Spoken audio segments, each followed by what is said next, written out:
હાલો બધાને જય શ્રી કૃષ્ણ, જય દ્વારકાધીશ। આજે અમારી સાસ બહુની ચેનલમાં અમે મારી સાસુમા પાસેથી થોડુંક સત્તાધાર વિશે જાણી। બા, સત્તાધાર વિશે કંઈક જણાવો ને। આ સત્તાધારનો ઇતિહાસ એવો છે કે જ્યારે આ આપણે ચલાળાની જગ્યા એકવાર ધમધમતી હતી દાન બાપુની, અને એ દાન બાપુ દરબાર એમાં જે આપણે આ ગીગા ભગત કહીશ ને એ એના બા હતા। ગીગા ભગતના બા વિધવા થયેલા, અને એને ગીગા ભગત સંતાન વિધવા પછી રહી ગયેલું સંતાન। પછી વહેલા ઉઠીને એને એમ થયું કે હવે આ મારે સમાજને દુનિયાને મારે શું મોઢું દેખાડવું, આવી રીતે મને હેરાન કરી અને આ બાળક કોઈએ રાખી દીધેલું છે। એટલે દાન બાપુ વહેલા ઉઠીને નાવા જાય છે, અને આમ ગીગા ભગતના બા કૂવામાં પગ નાખીને પડવાની તૈયારી કરે છે।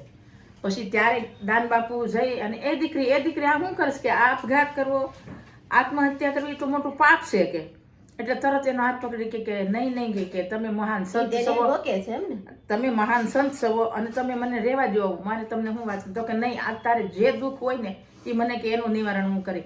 તો કે માં હું કહે છે દાન બાપુને કે હું ગર્ભવતી છું, માં બનવાની છું, એટલે મારે હવે આમ સમાજને મોઢું દેખાડે એમ। તો કે મારા આ સંતાનને, મારા બાળકને મારા બાપ એમના બાપનું નામ શું દેવું એમ। તો કે આજથી તું એને કહેજે કે આ દાન બાપુનું બાળક છે। અરે કે હું એવું ન બોલે। તો કે નહીં, તો હું પડીને મરી જાઉં। દાન બાપુ કે તો કે હા। પછી કે હવે તમે આવો મારી જગ્યામાં, અને આપણે જેવી સત્તાધારની જગ્યા કરતાં વધારે ચડિયાતી હતી ચલાળાની જગ્યા।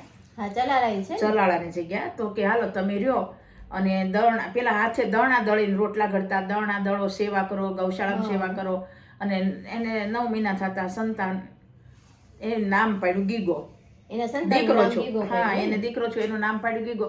એ ધીમે ધીમે બાળક મોટું થાય છે, એમ કરતાં કરતાં 10-12 વર્ષનું થાય છે। ગાયોને નેણ પૂળો નાખે છે, ખાણ નાખે છે, અને એમ કરતાં કરતાં ગાયો ચરાવવા જાય છે। ખૂબ સેવા કરી। પછી ગીગા ભગત ખૂબ વાહિંદા કરે ને, વાહિંદા મતલબ છાણ વાહિંદા ભેગા કરી અને માથે ટોપલા લઈ અને બધો કચરો વાળીને નાખવા જાય છે। ત્યારે એની પાઘડી હતી ને એમાંથી ને આટલું બધું ખદખદી ગયેલું, આ પોડા લઈને છાણ વાહિંદાનો એવો કીચડ રગદળ બધું ચોટી ગયેલું, અને એમાં એને ખંજવાળ આવતી છે, નવાણું ધોવાણું નહીં, એમાં કીડા પડી ગયા। દાન બાબુ હામાં, અને આમ છાણ વાહિંદાનો પોટલો ઉસકાવા જાય છે ને ત્યાં માથામાંથી પાઘડી પડી ગઈ ને, તો એટલા બધા માથામાંથી ડગલું કીડા હોતું પડી ગયું। એ કીડા દાન બાપુ જોઈ ગયા, તો એને એ પાછું પાઘડીમાં કીડા મૂકી અને આમ કરીને આમ પાઘડી પાછી પહેરી દે। તો કે ગીગા તું આ શું કરસ?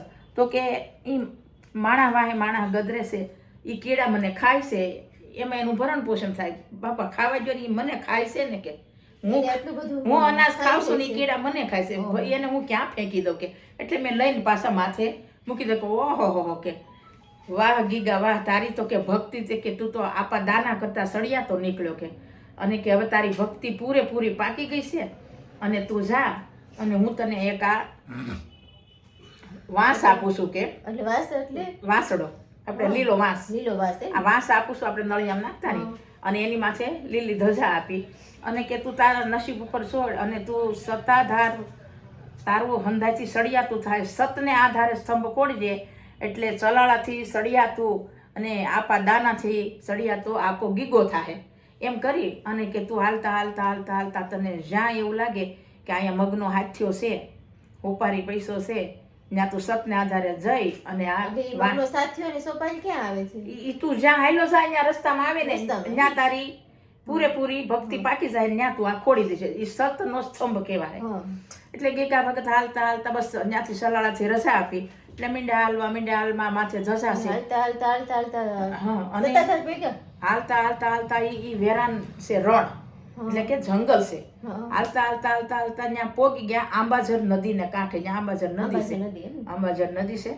પછી ત્યાં જોવે છે, થાકી ગયા છે, તો જોયું તો ત્યાં આવે તો મગનો હાથ્યો છે, ઉપાડીને પૈસો છે, કે વાહ કે જેમ મને દાન બાપુએ કીધું એ સ્થળ આવી ગયો, સતનો આધારે આ સ્તંભ ખોડ્યો, આજથી મારા આ બનાવું છું જગ્યા, એનું નામ સતનો આધાર એટલે સત આધાર, એનું નામ છે સત આધાર। અને પછી તો ત્યાં ધીમે ધીમે ધીમે યાત્રિકો માંડ્યા. સત્તાધાર બાપુએ આ ગીગા બાપુએ કેટલા પરચા પૂર્યા અને એ જગ્યાનું મહત્વ વધતું ગયું અત્યારે તો બહુ એનું મહત્વ અત્યારે છે બહુ એનું સત્તાધાર. મહત્વ. એમાં આ અંગ્રેજ લોકોની વાત છે. એમ કહેવાય છે કે જગ્યા બહુ મોટી થઈ ગઈ, ત્યાં સદારત હાલે ત્રણે ટક. એમાં અંગ્રેજ લોકો એનો વેરો લેવા આવે છે. ત્યારે અંગ્રેજ લોકો કે અહીં તો આવે છે ને જાય છે ને ખાય છે, અહીં કઈ ખજાનો છે નહીં. તો કે નહીં, તમારે કરવેરો આપવો પડશે.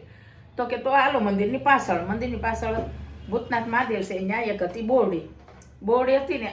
તો કે હવે ઉભા રહ્યો. આ બાપ ગીગા બાપુના હાથમાં હોટી હતી, હોટી હળો મારી એટલે જેટલા બોરડીના પાન ખીર્યા ને એ બધા સિક્કા બની ગયા. એટલે હોટીથી જેટલા બોરડીના પાન ખીર્યા એ એટલે બધા સિક્કા બની. હવે અંગ્રેજ લોકોને કહે છે કે આ કર તમે હવે બધો લઈ લો. પછી અંગ્રેજ લોકો એને દંડવત કરી અને સદાન માટે તમારું સદાવ્રત ચલાવો, તમારું આ સતનો આધારનો સ્તંભ છે સત્તાધાર ચલાવો, પગે લાગે ને અંગ્રેજ લોકો વૈયા ગયા. અને આને ખૂબ પરચા છે.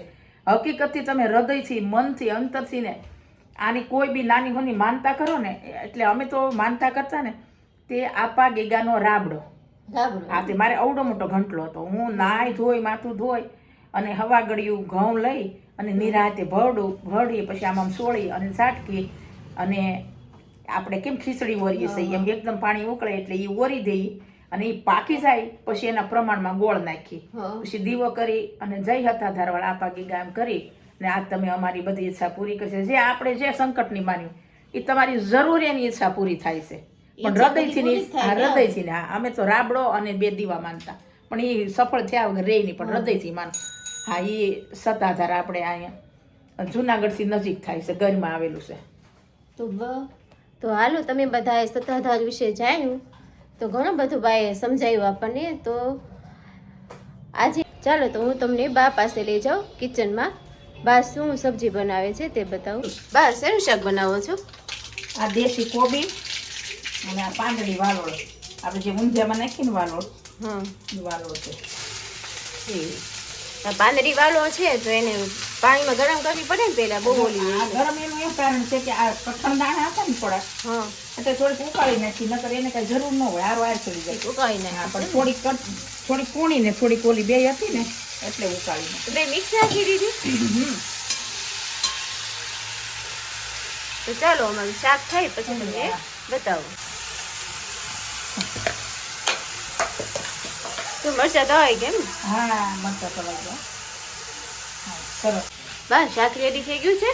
હા, કોબી અને ઓલી પાંદડી વાલોળનું શાક મસ્ત બની ગયું છે. થોડુંક મોડું કર્યું કેમ કે મોઢું આવી ગયેલું ને, કેમ કે આપણે બધા તીખું નથી બહુ ખાઈ શકતા ને. સરસ. આ દેશી કોબી આમ તો વઘારે ભેગી જ ગળી જાય. અને ખીચડી ને કોઈ દૂધ ને કોઈ છાશ ને. અહીંયા જો મેં ખીચડી મૂકી છે, ખીચડી એમાં થઈ જાય. ચડી ગયું છે શાક ચડી ગયું છે ને. આ કોબી એવી હોય ને ત્યાં વઘારનું છે જલાવું છે. અત્યારે શિયાળામાં બહુ મસ્ત કોબી મળે.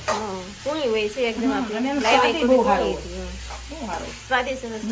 ખીચડી ને કઢી ને આ કોબી પાંદડીનું શાક ને રોટલો ભાખરી મસ્ત લાગે. હા, અને